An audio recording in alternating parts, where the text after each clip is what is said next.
Today, we spent most of the day. I started off with a lunch with Mayor Oka Malapitan of Caloocan.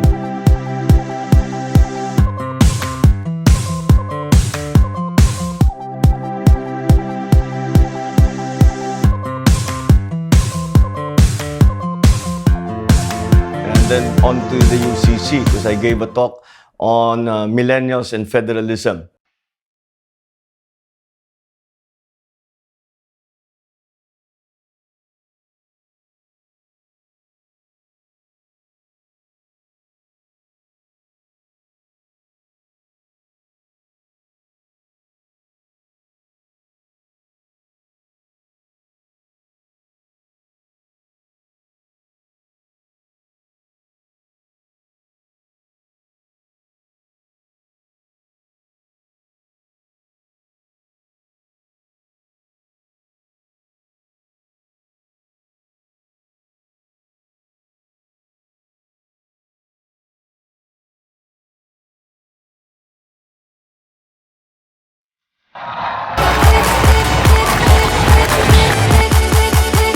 We're gonna fly.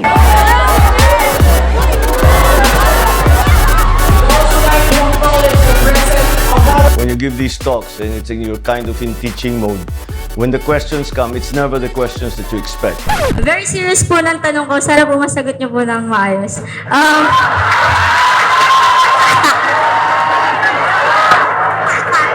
O sige, ano yung tanong mo? Kamusta na po si Sandro?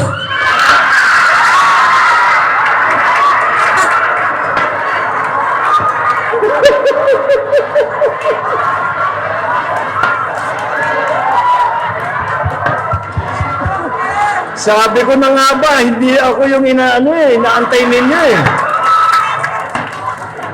Ay, nako. Kaya nung bumaba kami ni Mayor kanina dun sa gate, nakita ko yung mga tao, ay, hindi pala si Sana. Sorry, ano lang ako, proxy lang ako ngayon, proxy. Yung sa University of Caloocan, hindi yata ako inaantay. Si Sandro yata ang inaantay, hindi naman ako eh. Kaya yung unang tanong, yung sa Q&A, ang unang tanong, nasaan si Sandro? Kumusta na siya?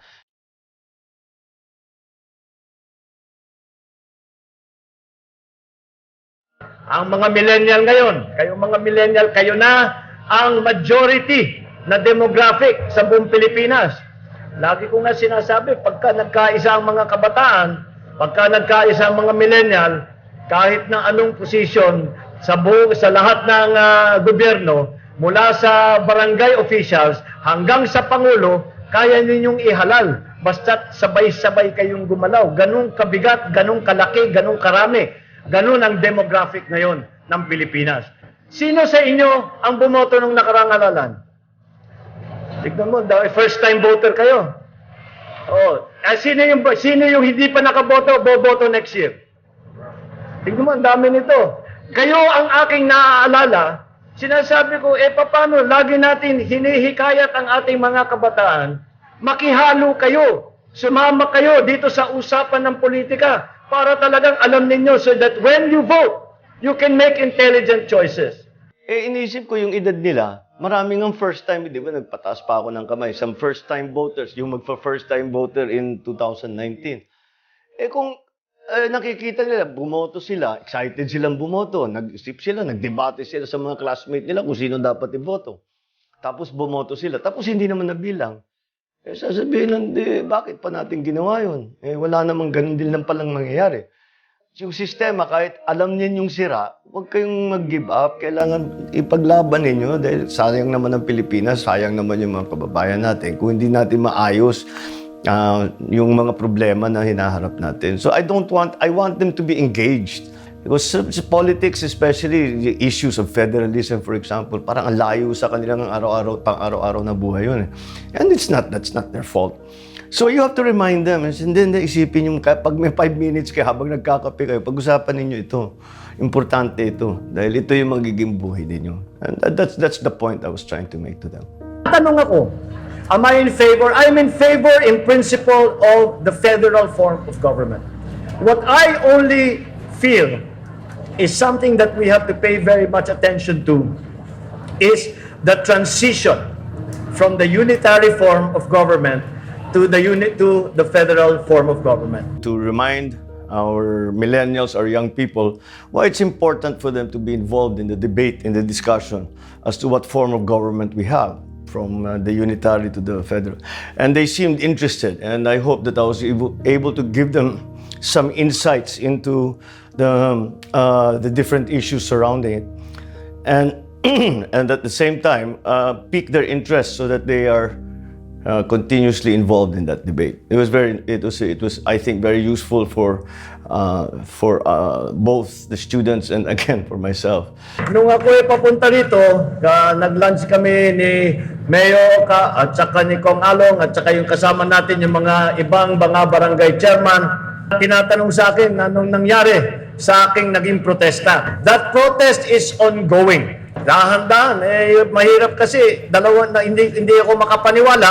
It has been 2 years, and up to now, we do not know definitively what are the true results of the election. We were scheduled to start the recount today, February 8, yesterday, pati. Ngunit, na-postpone na naman. Parang ganyan na lang ang nangyari sa amin in the last 2 years.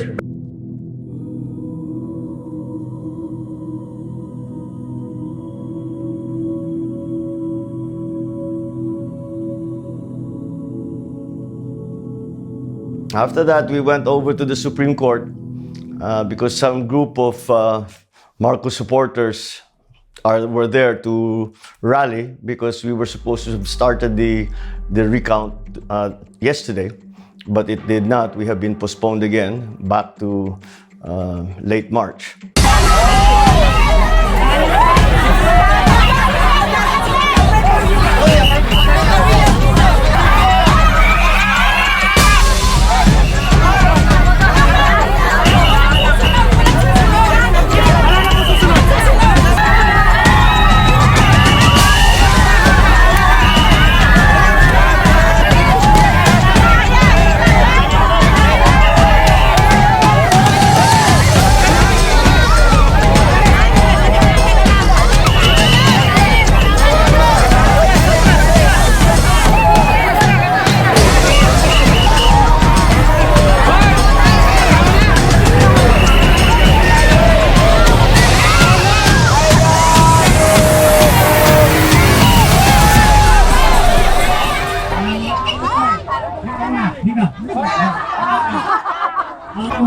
Nagsimula yung plano itong ating bakikipon dito dahil napunta tayo rito lahat dahil magsisimula ngayon dapat ang recount.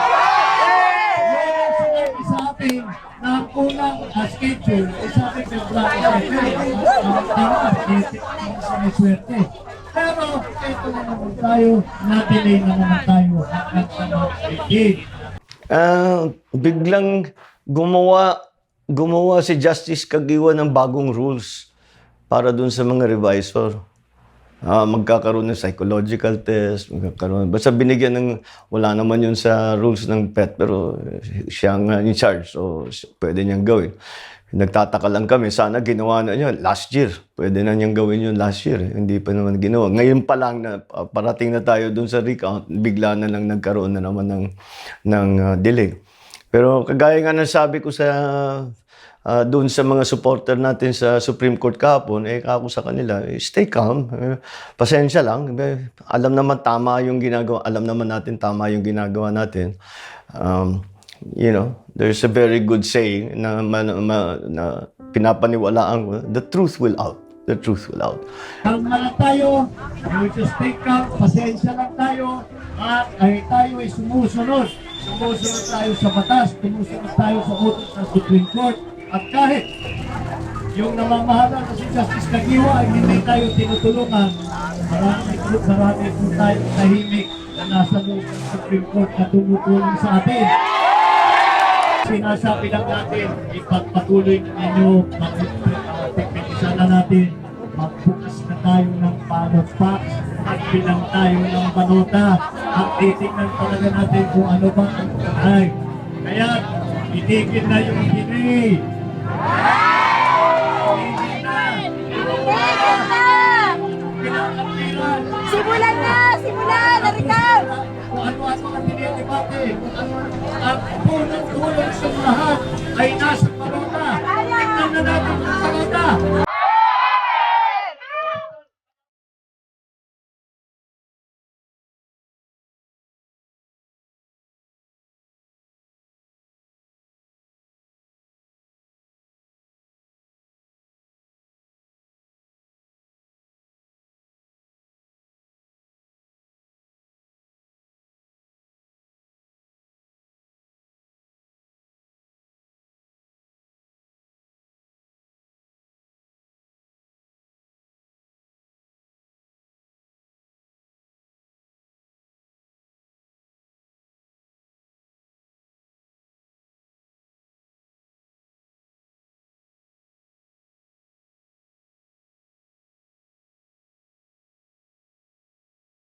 You cannot conduct the business of a case that is before the Supreme Court in a pizza parlor.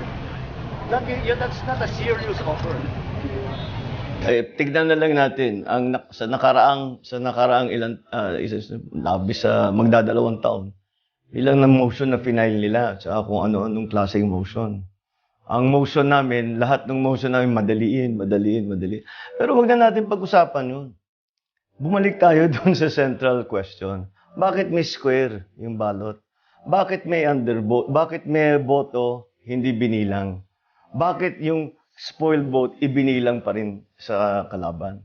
Yun ang mga ipaliwanag ninyo. Sana, o sige, tama na kayo. Mali yung pinirma. Sige na. Pero explainin ninyo ito. That's not the central issue here. The central issue is nandaya kayo dito sa nakaraang halala.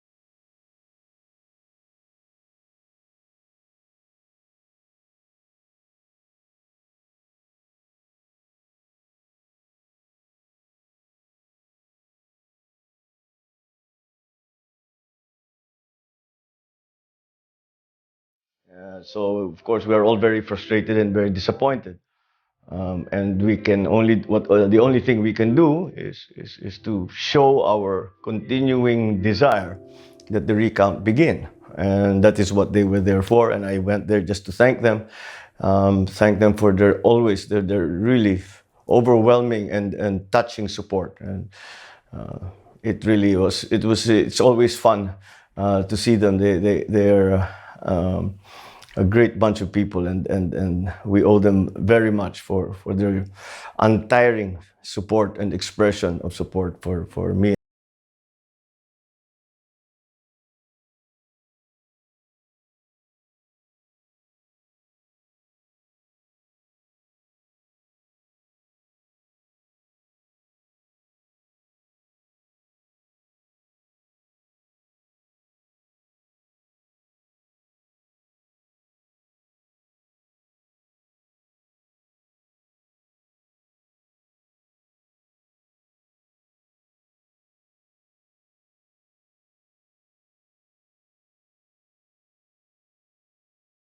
That nobody really loses in the Philippines, but everyone gets cheated.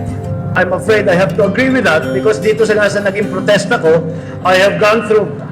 we have been studying the system for years now. Marami kaming nakita mga anomalya, marami kaming mga nakitang labag sa batas na ginawa ng COMELEC, ng Smartmatic. Kaya naman malakas ang loob ko dito sa aking protesta na ipagpatuloy.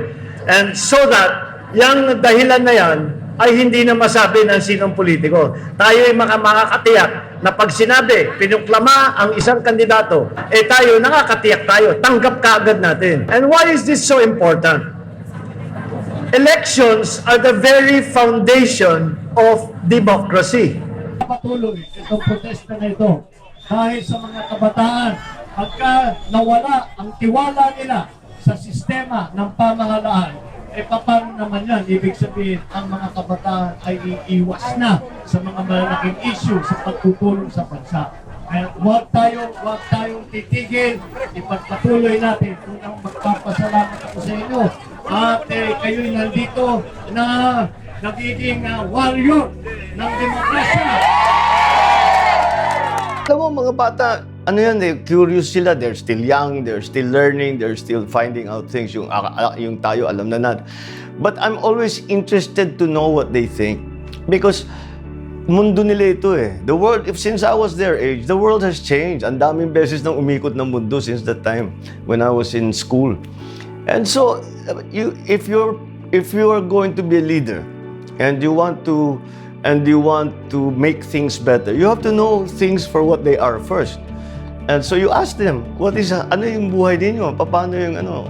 I'm always very interested in what their problems are, anong mga causes nila, anong mga nagiging problema nila, ano yung gusto nilang mangyari sa Pilipinas? What do they expect from us who are supposed to be in leadership positions? What do they expect from us? That sort of thing, it's very important because, like I said yesterday, what we do today is not for us, it's for them. Our hopes and our dreams for the future are in your hands. And you must grab that responsibility. You must own it. You really have to study. You must understand. This will affect your lives. This will affect the future of our country for the next many generations. That's why these kind of interactions, especially with young people, is used.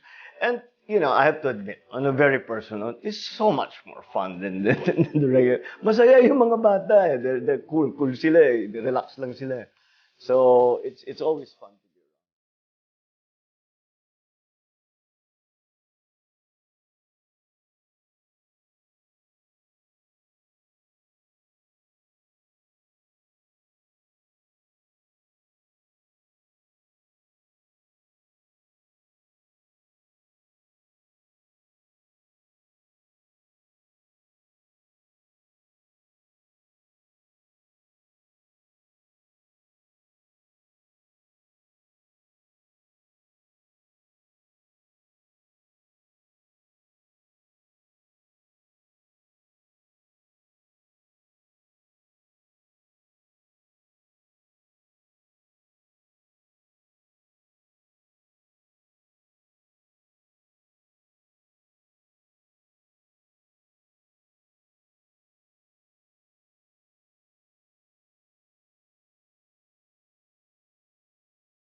Continue to abide and to live by that slogan, yung aming sigaw noon, makialam, makialam, makialam.